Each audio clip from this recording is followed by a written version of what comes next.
ইগোরো ওবানাই কেন সে হাসিরা হয়েছে আর কেনই বা সে সবসময় মাস্ক পরে থাকে আজকে বলবো সেটাই।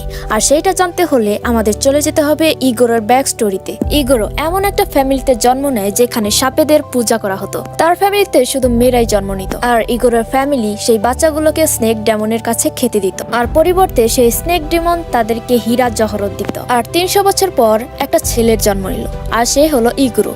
ইগোরোর চোখের কালারটাও অন্যরকম ছিল আর বরাবরের মতোই তার ফ্যামিলি ইগোরোকে সেই স্নেক ডেমনের কাছে নিয়ে যায়। তখন সে স্নেক ডেমন বলে যে এই বাচ্চা যখন বড় হবে তখন তাকে আমি মজা করে খাবো আর ততক্ষণ পর্যন্ত তাকে কালকুটুরিতে বন্ধ করে রাখো।